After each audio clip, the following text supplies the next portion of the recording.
అందరికీ కూడా నమస్కారము.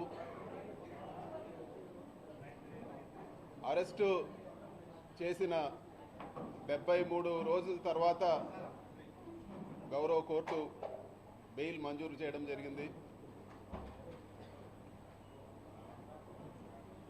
దాదాపు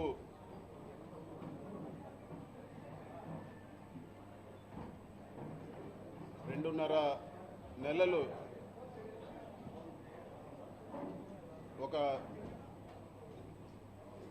ఖైదీగా ఉండాల్సిన పరిస్థితి వచ్చిందని చెప్పి కూడా మీకు అందరు కూడా నేను తెలియజేస్తా ఉన్నాను.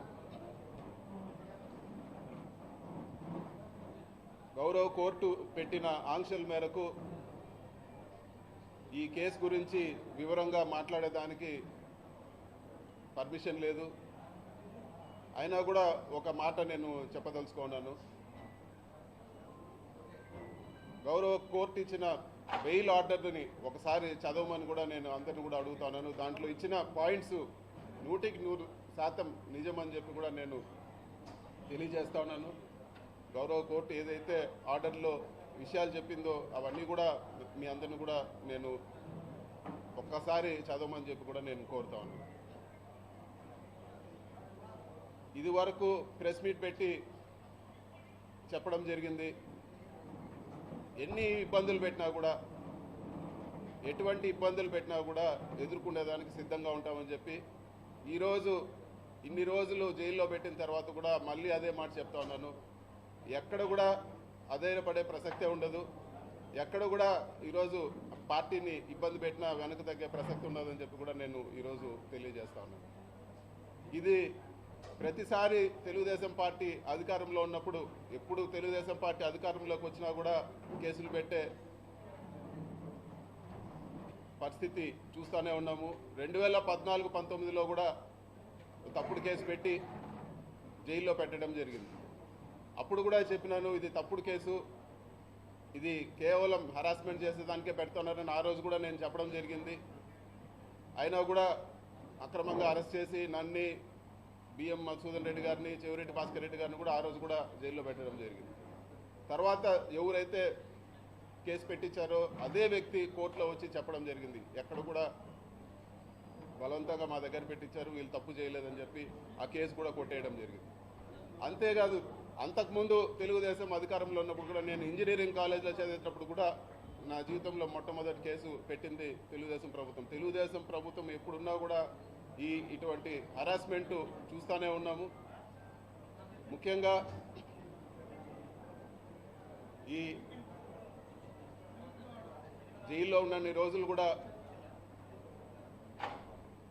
ఈ కష్టకాలంలో అండగా నిలబడిన మా పార్టీ అధ్యక్షులు జగన్మోహన్ రెడ్డి గారికి, అదేవిధంగా మా పార్టీ గౌరవ పెద్దలకు, మా పార్టీ క్యాడర్కి అందరూ కూడా వెన్నంటుండి సపోర్ట్గా ఉన్న ప్రతి అందరికి కూడా మనస్ఫూర్తిగా నేను ధన్యవాదాలు తెలియజేస్తా ఉన్నాను.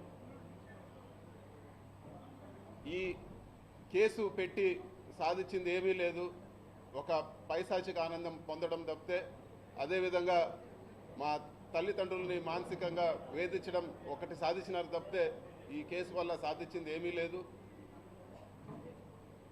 కోర్టు నుంచి వెసులుబాటు పొందిన తర్వాత కేసు వివరాలన్నీ కూడా వివరంగా మరొకసారి నేను మాట్లాడతానని చెప్పి కూడా మీకు అందరు కూడా తెలియజేస్తా ఉన్నాను. చివరిగా చెప్పేది ఏమంటే, మీరు కేసులు పెట్టినా లేకపోతే ఇంకోటి పెట్టినా మేము వెనక్కు తగ్గే ప్రసక్తే లేదు. ఖచ్చితంగా గట్టిగా ఇంకా రెట్టింపు ఉత్సాహంతో పోరాడతామని చెప్పి కూడా నేను తెలియజేస్తా ఉన్నాను. ఎక్కడ కూడా వైఎస్ఆర్ పార్టీ క్యాడర్ కానీ లేకపోతే నాయకులు కానీ ఎక్కడ కూడా ఆధారపడే పరిస్థితి ఉండదని చెప్పి కూడా నేను తెలియజేస్తా ఉన్నాను. ఇవన్నీ కూడా ప్రజలు గమనిస్తూ ఉన్నారు.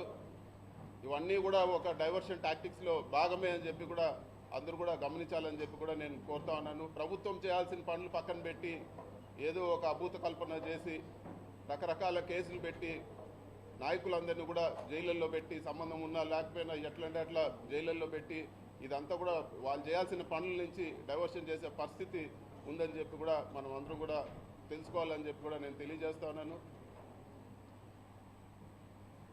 ఈ మొత్తం ఎపిసోడ్లో అండగా నిలబడిన ప్రతి ఒక్కరికి కూడా నేను మనస్ఫూర్తిగా అందరు కూడా పేరు పేరున ధన్యవాదాలు తెలుపుకుంటున్నాను. అందరు కూడా నమస్కారం.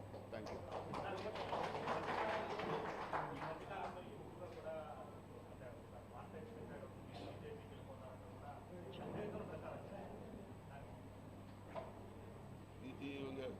దానికి అర్థమే లేదు. ఇవన్నీ కూడా కట్టుకథలు. తెలుగుదేశం నాయకులు కావాలని బురద కొట్టే పని. కానీ దీనికి నేను సంజాయిషి ఇచ్చినా కూడా అర్థమే లేదు.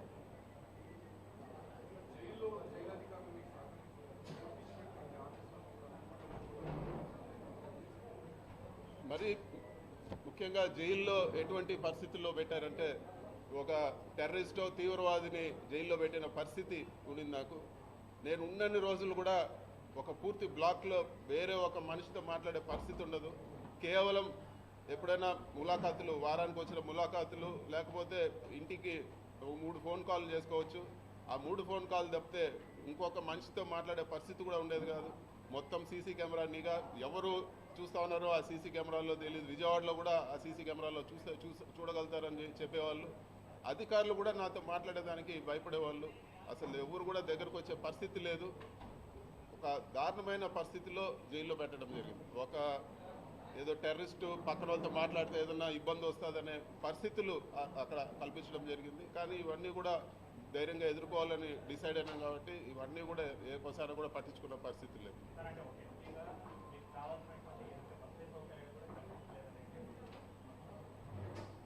కోర్టు వసతులు కల్పించే విషయంలో కోర్టు ఆదేశాలు ఇచ్చే వరకు, కోర్టు నుంచి ఆదేశాలు ఇచ్చే వరకు ఏ ఒక్క వసతి కూడా జైల్లో కల్పించలేదు.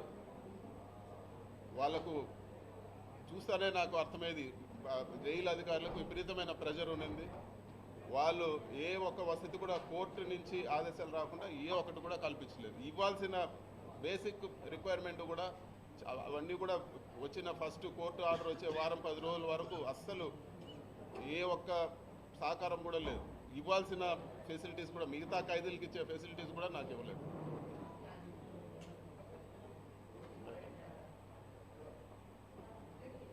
ఓకే అన్న, థ్యాంక్ యూ అన్న. మీరు మాట్లాడుతున్నారు.